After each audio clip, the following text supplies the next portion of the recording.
Breaking news, Viking Nation. 5 earth-shattering revelations just exploded across the Twin Cities like a blizzard in January. And what you're about to hear will leave you questioning everything you thought you knew about this team's direction. A preseason superstar who dominated opposing quarterbacks just got shown the door in the most shocking move of cut-down day, while the front office continues its calculated demolition and reconstruction that's either genius or madness. Meanwhile, across the NFC North, a rival quarterback is getting roasted by national media who think Brian Flores is about to serve him a reality check that could define both franchises for years to come. But that's not even the craziest part, because the trade market is heating up with expensive names that don't make sense and affordable veterans who know exactly what it means to bleed purple. Each of these bombshells could reshape the entire trajectory of this season. And Viking Nation, you're about to witness the kind of chaos that separates championship teams from pretenders. The first revelation is about to detonate, and it involves a player whose preseason dominance should have guaranteed him a roster spot. Hold on to your drinking horns, Viking Nation, because the first bombshell of cut-down day just shattered every expectation and left fans scratching their heads in complete disbelief. Picture this, it's Tuesday morning, 10:36 a.m. CST, and while most of the roster cuts were predictable goodbye waves to bubble players, the Vikings just made a decision that nobody saw coming from 1,000 miles away. Gabriel Murphy, the undrafted linebacker out of UCLA who absolutely terrorized opposing quarterbacks all preseason long, just got his walking papers despite putting together one of the most dominant 3-game stretches in recent memory. This isn't just surprising, Viking Nation. This is downright shocking when you consider that Murphy led the entire NFL in quarterback hits during the preseason and added 5 sacks to prove he belonged on this roster. Tom Pelissero dropped a bomb on social media announcing that the Vikings plan to waive Murphy unless they can swing a last-minute trade before the deadline, and the football world collectively lost its mind. We're talking about a player who recorded 8 quarterback pressures, 5 quarterback hits, and a pair of sacks while looking like he was playing against high school kids instead of professional football players. In many instances throughout the preseason, Murphy looked so dominant that fans were wondering why he wasn't getting first-team reps instead of competing for a depth spot.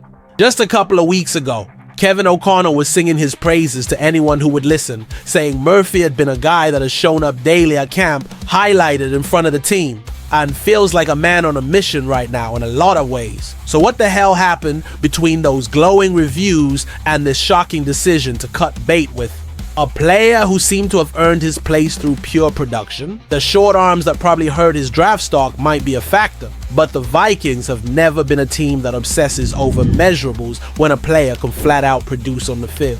Murphy missed most of last year's training camp with an injury and didn't make much of an impact during his rookie season, but this preseason felt like his coming out party, where he finally showed what all that UCLA production could translate. Chill at the next level.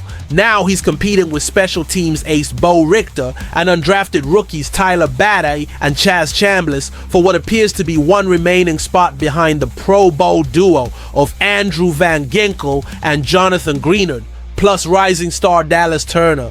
The fact that Murphy dominated the preseason but still couldn't secure his roster spot either means the coaching staff sees something they don't like, or they're betting on potential over proven production. A risky game when you're trying to build depth behind your star pass rushers. Will Ragaz from SI called it a legitimate surprise and noted that Murphy seemed to have locked up the 4th spot on the outside linebacker depth chart, which makes this decision even more baffling. Are we watching a front office that values special teams contributions over pass rush production? Or is there something about Murphy's game that doesn't translate from preseason dominance to regular season reliability? But hold on, as shocking as the Murphy cut is, the next revelation cuts even deeper into the master plan that Kwesi Adolfo-Mensah has been orchestrating behind the scenes like a chess grandmaster. The Vikings general manager isn't just making random moves to clear roster space. He's systematically dismantling and rebuilding this team's foundation while stockpiling assets for a future that's starting to come into focus. Kwesi Adolfo-Mensah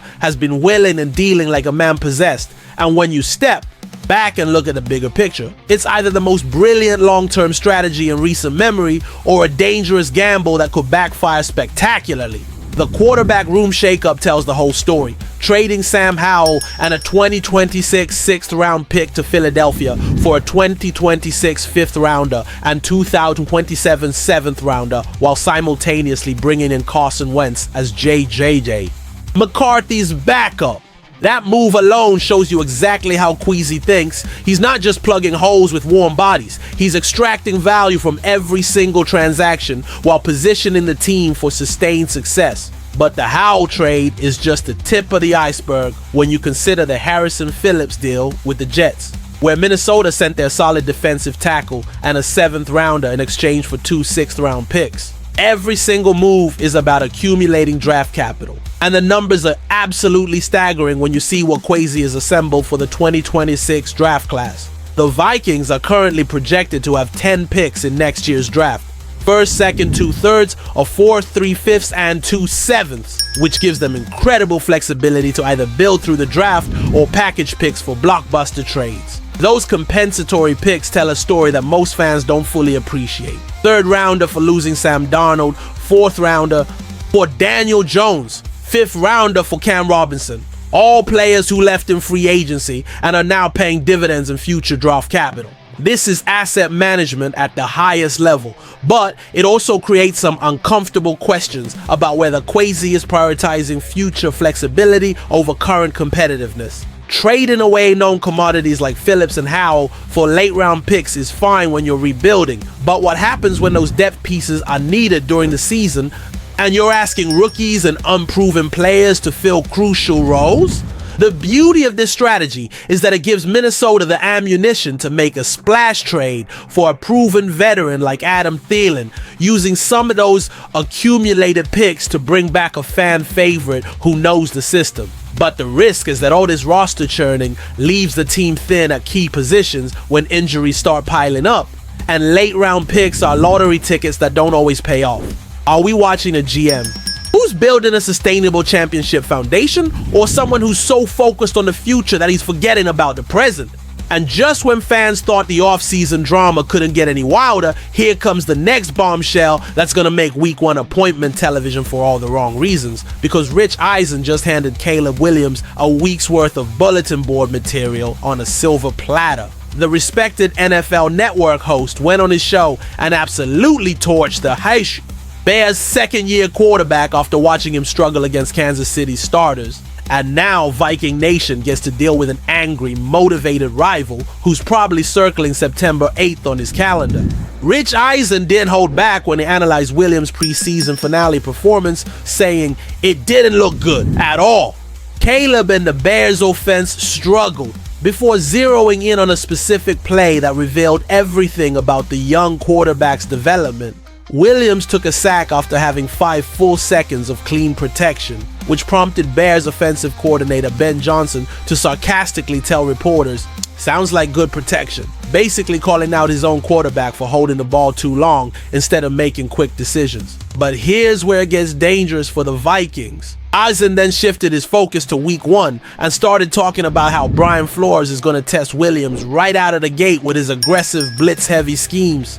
That is one blitz-happy sort of dude coming who is going to make Caleb Williams make decisions fast, Eisen said, setting up what could be the most anticipated defensive coordinator versus young quarterback matchup of the early season.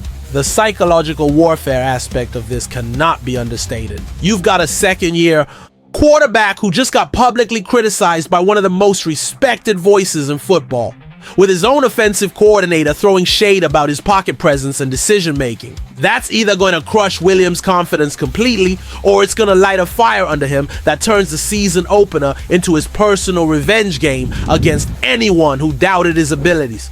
Think about this from a strategic perspective. Flores has had an entire offseason to study Williams' issues, tendencies, and weaknesses. Plus, he's got the element of surprise with a defensive interior that's vastly improved thanks to Jonathan Allen and Javon Hargrave.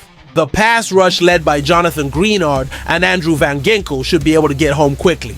But what happens if Williams comes out slinging the ball with reckless abandon, trying to silence his critics with big plays down the field?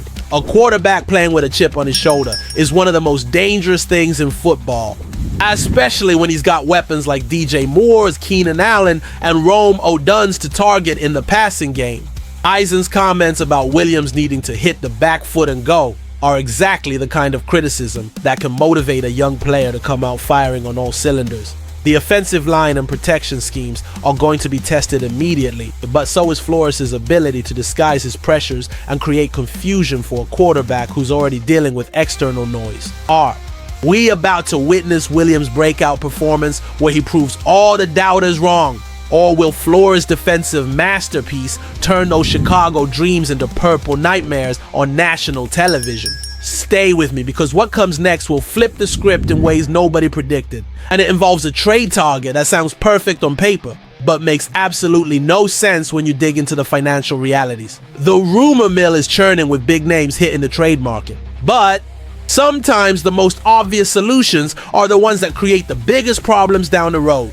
Jacoby Myers, the Raiders' productive wide receiver who just requested a trade, has gotten Vikings fans excited about the possibility of adding a proven veteran to help fill the void left by Jordan Addison's suspension. On the surface, Myers looks like exactly what Minnesota needs: a reliable target who can line up outside or in the slot with over 1,000 yards receiving last season and at least 800 yards in each of the previous 3 years with both Las Vegas and New England. He's younger than Adam Thielen, has experience in multiple offensive systems, and could provide both short-term help during Addison's absence and long-term value as a legitimate WR3 behind Justin Jefferson and Addison. Kevin O'Connell's offense would be perfect for Myers' skill set, utilizing his route-running precision and reliable hands to create consistent production in the intermediate passing game. But here's where the dream scenario crashes into cold, hard financial reality. Myers is heading into the final year of his contract with a cap hit of around $15 million, and he's reportedly seeking a new deal that would make him one of the higher paid receivers in the league. The Raiders and Myers' representation have been in talks but are apparently miles apart on contract terms, which explains why he requested the trade in the first place. Think about Minnesota's long-term salary cap situation, and this move starts to make less and less sense. They're already paying Justin Jefferson superstar money, and Jordan Addison is going to be in line for a massive contract extension within the next couple of years. If the Vikings want to keep Addison around as Jefferson's long-term running mate, which seems like the obvious plan, then they need to find cost-effective solutions at the WR3 position rather than expensive veterans who want market value contracts. Myers would essentially be a one-year rental who would then hit free agency and probably command more money than Minnesota can afford to spend on their third receiver. The only scenario where this makes sense is if Myers would be content playing out his current deal and then leaving as a free agent, which would net the Vikings a compensatory pick in the 2027 draft. But why would a receiver who's demanding a new contract from the Raiders suddenly be happy to play as a rental in Minnesota, especially when he'd be moving from WR1 status in Las Vegas to WR3 behind Jefferson and Addison? Las Vegas signing 31-year-old Amari Cooper doesn't change the fundamental math. Myers would still get more targets and opportunities to showcase his skills for his next contract if he stays with the Raiders. Will Ragatz from SI summed it up perfectly, noting that while Myers can't be totally ruled out for a Vikings team exploring all options, it's not something that seems particularly realistic when you factor in all the financial complications. This is exactly the kind of move that looks great in the short term, but creates long-term problems for teams that don't think through all the consequences. And listen closely, the final chapter of this weekly chaos reveals the perfect solution that's been hiding in plain sight, because sometimes the best moves are the ones that bring familiar faces back home where they belong. While the Vikings have been chasing expensive veterans and complicated trade scenarios, the answer to their receiver depth problems just got handed to them on a silver platter. KJ Osborne, the reliable slot receiver who spent his first 4 NFL seasons in purple before leaving for greener pastures, just got released by the Washington Commanders and represents everything Minnesota needs right now. ESPN NFL insider Jeremy Fowler believes this is a match made in heaven, and when you look at the timing and circumstances, it's hard to argue with that logic. Osborne knows Kevin O'Connell's system inside and out, has proven chemistry with Justin Jefferson, and wouldn't need an extended adjustment period to contribute immediately while Jordan Addison serves his suspension. From 2021 through 2023, Osborne totaled 158 receptions for 1,145 yards and 15 touchdowns, proving himself as a steady, dependable contributor who understood his role and executed it perfectly. His best season came in 2022 when he hauled in 60 passes for 650 yards and 5 touchdowns, showing exactly the kind of production Minnesota could use from their WR3 position after leaving the Vikings in free agency last year. Osborne signed with New England but got waived mid-season before being claimed by Washington, where he appeared in just 8 games between both teams with 7 catches for 57 yards. The Commanders' deep receiver room left little room for Osborne to make an impact, and now he's available at the perfect time for a Vikings team that's been scrambling to find receiving depth. This isn't just about filling a roster spot, it's about adding a player who understands the culture, knows the expectations, and has already proven he can thrive in this environment. Osborne wouldn't just be a stopgap solution until Addison returns. He could provide valuable depth throughout the season and give J.J.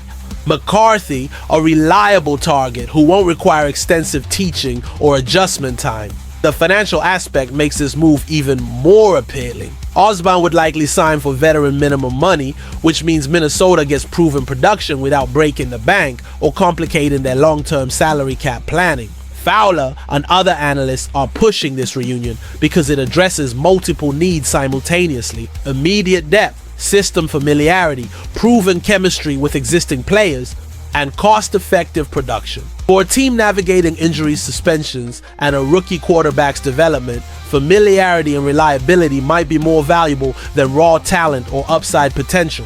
The Vikings have already been active in the trade market, making multiple moves and exploring veteran options. But sometimes the best solutions are the ones that don't require giving up draft picks or taking on expensive contracts. Osborne represents the low-risk, high-reward signing that could provide exactly what Minnesota needs while they wait for their injured and suspended receivers to return to full strength. With the season opener just around the corner and time running out to finalize the roster, a reunion with KJ, Osborne might give the Vikings the stability and depth they desperately need to survive the early part of the season. And if this week felt like an avalanche, what's coming next could be the aftershock that determines whether this team is ready for a championship run or heading for another season of missed opportunities. The Gabriel Murphy cut shows this coaching staff is willing to make tough decisions that prioritize scheme fit over raw production. Jordan Addison's suspension creates an immediate need for receiving depth that could define JJ.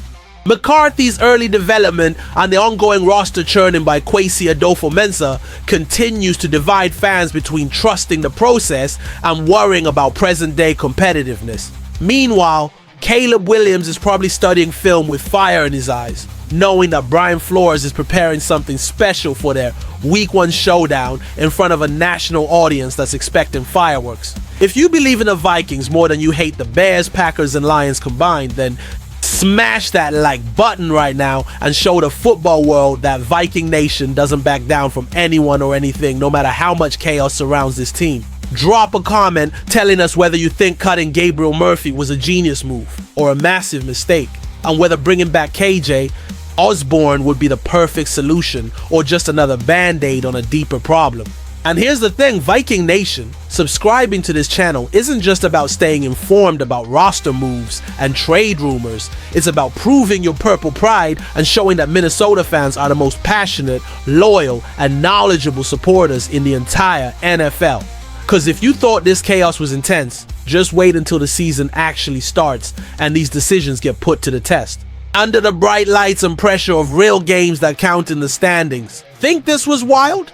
The next 72 hours might bring even more surprises as teams finalize their rosters and the trade market heats up with last-minute desperation moves. Stay tuned because the real fireworks are just beginning, and when September 8th arrives, we'll finally see if all this off-season madness was brilliant preparation or costly mistakes that haunt this team all season long.